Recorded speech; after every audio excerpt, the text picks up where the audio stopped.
I did a tour, Black Woman Millionaire tour, and crushed it. Did the damn thing.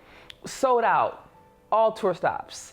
People kept coming. We had to get more seats. We had to get bigger venues. It was really exquisite. And I had hired a publicist, brilliant, powerful, amazing, hungry Black woman. And she did that. You should see the media I got from her efforts is staggeringly beautiful at the level of region.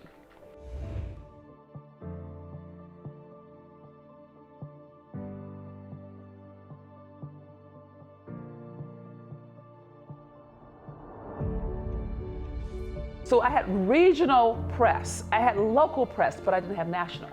New York and LA are national press cities.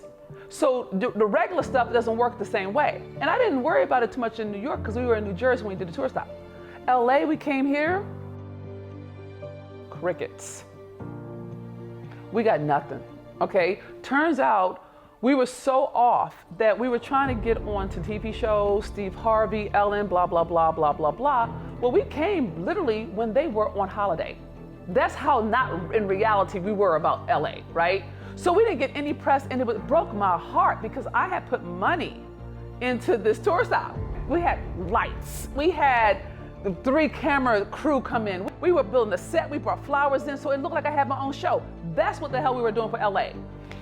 And I'm gonna tell you, when we couldn't get any press, and my reps were trying to bring people, we couldn't get any, no one knew I was here because it was so noisy. Baltimore, we had so much media. It just drove traffic. And Durham, and Chicago, and Detroit. They even put me on the cover of a magazine in Detroit, right? LA, nobody knew me. I was hurt, and I was disappointed, and I felt like I had lost my shot. And I felt like I had failed. I literally was so hurt by it, I sat down in the middle of Bloomingdale's and cried. My teams, I have great teams, and we have our meetings before we do a tour stop. We have what I call a creation meeting, when we create energetically what we're standing for. See, whatever you stand for is what you'll attract. Whatever you stand for, you're clearing for it. And each person has to create what they are standing for other people. And people were saying love and community and trust and decisiveness and joy, which are all beautiful things. And I created being wowed by God. I said, fuck it. We already lost the battle. We know no press coming, but anything's possible. I love Black women and the brothers who love us. Welcome, everybody. Okay, that was awesome sauce. Look at this beautiful woman. Walk it, queen, walk it. Walk it like you mean it, baby. Yes, yes. I love it. Amazing. LA, woo! Y'all not playing today. We got people who flew in from Atlanta. If you flew in, just stand up so we can love on you. Wow, that's crazy. That is amazing. Wow, this is so hot. I want to tell you thank you for being more committed to your future than your past, because that's the only reason you got on a plane. And I want to also bear witness to a couple of people before we jump into this heart. If you were what I call a ceaseless keeper, you empowered another Black woman to be here. Not the people who came, but the people who did an invitation. Will you stand up? If you invited somebody and they showed up, outstanding. Wow. Well, wow. That is, and thank you very much. Okay? No, and the reason I'm saying that is because one of the things I have a commitment to is creating a community of Black women who empower other Black women. It's something I have a passion for. I think a lot of times we're positioned as if we're competing.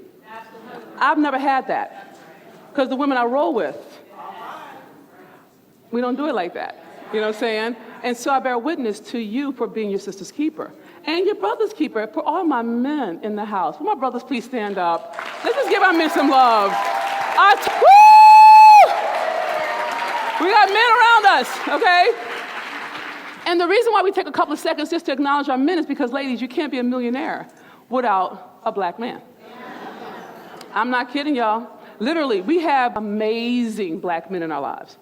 And we ain't fucking not one of them.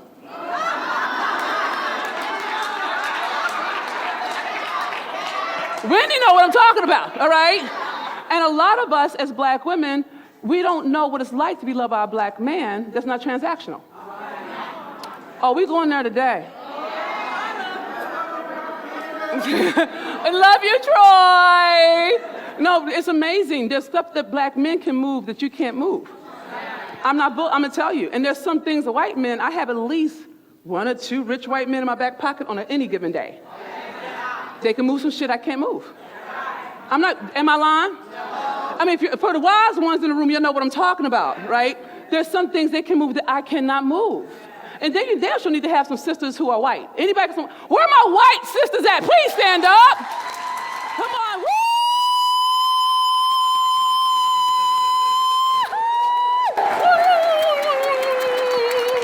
Ashe, that's right. You need some Caucasian.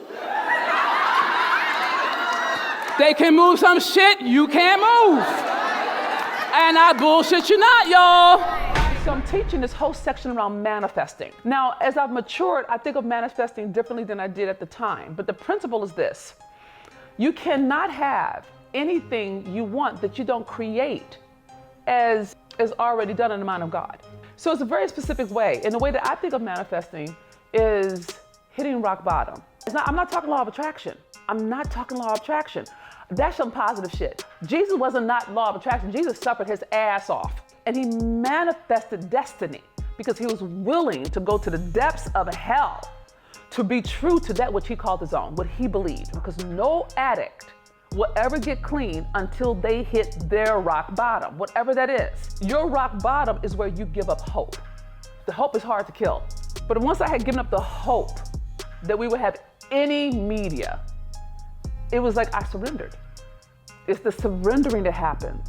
That's when my will is gone. That allows for something to arise that is bigger, more magnificent than anything I could ever pray for.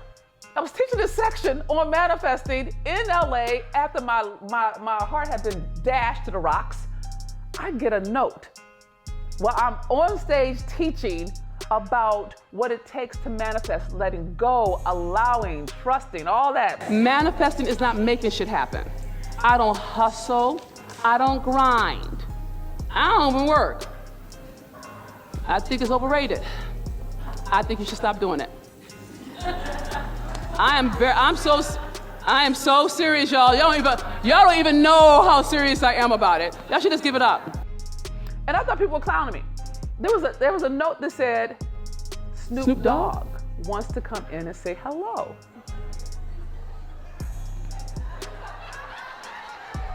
I feel like someone's clowning me. Do you understand? Because there's no fucking way. I'm like, what the fuck? Now, I know we're in LA, but it's Snoop fucking Dogg. You know what I mean? And so I said, good one. And I went back to teaching. I think probably within the next 10 seconds, it's almost like the heavens parted, the doors open, and I heard myself say, oh my God!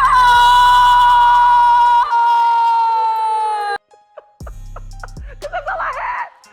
And Snoop Dogg walked in the room. Everybody erupted. No one could think. Everything got chaotic as fuck. And he sat on the stage with me. Thank you so much. I am so appreciative. Thank you for being here. You look so pretty. Come sit with me. Oh my God. This is amazing. Thank you for coming. I don't know what God, I did a prayer today. I said I wanted to be wowed by God. I never saw this happening. Here's a microphone. Thank you, thank you, thank you. Thank y'all. Isn't the doctor amazing? Well, doctor, I was down the hallway. I have a football league, Snoop Youth Football League. We've been around for 15 years, and we have a clinic today where we bringing in new chapters and new rules and regulations about our league. And we was just walking through the lobby, and I seen a couple of black women sitting out front. And it said, millionaires. And it was like, that caught my eyes. And I was like, let me take a picture with y'all. So I came and take a picture with them, and they was like, no, we need to do it in front of the sign. And then your picture was on the sign. They was like, no, this is the doctor. She is, you got to meet her. You got to go meet her.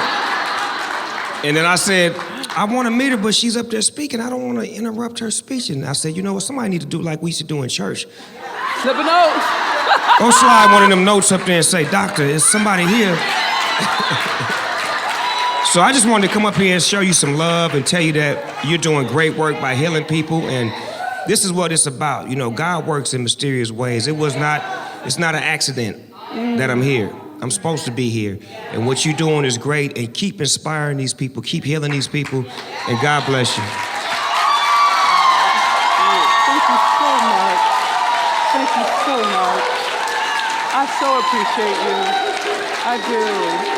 It's a blessing. It's a gift. It means more to me than you could know. I appreciate it so much. Well, Lord. What? I can't. Shh. One person. I'm clear. But yes, I'm clear. But I would say it's bigger. I would say it's God. I would say it's God. And I think that it is a very generous thing for you to take time as a black man empowering black women to empower ourselves through money. Just the fact that you would be here in the midst of your own work to have us know that we're not alone in the world. And with your new work, with your gospel album, with the work that you're doing in the world, there's something this is my belief. I believe that it's our time. I believe that there's something in the energy that God is trying to get birthed through us as a people. And to have someone of your caliber and stature take moments with me is a gift from God. So I thank you for that, and I share you, and my words are too small to express my deep appreciation and gratitude. One thing is for certain and two things for sure. We are children of God, and that's why we're here today. And I want to thank you for opening your doors up to me. Appreciate you. Okay. God bless you back, man. I want to make sure I get a picture because no one's going to believe this happened. I need a picture! Can I get a picture? Yes, sir. Thank you, brother. 1, 2, 3.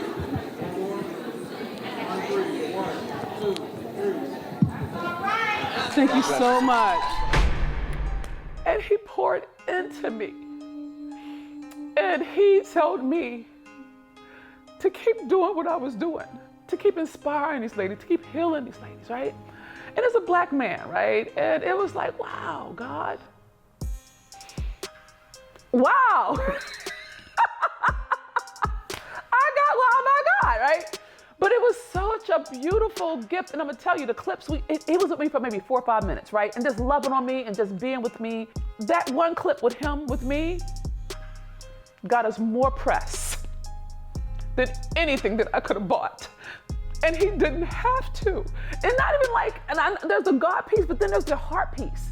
And for him to come into a space of black women, to empower us to have our own, it was a miracle, man. It was manifesting at its best, and it's nothing I could have prayed for or asked for or planned for. That's called destiny, okay? Manifest destiny. And it took failing to create a sufficient condition for God to do God.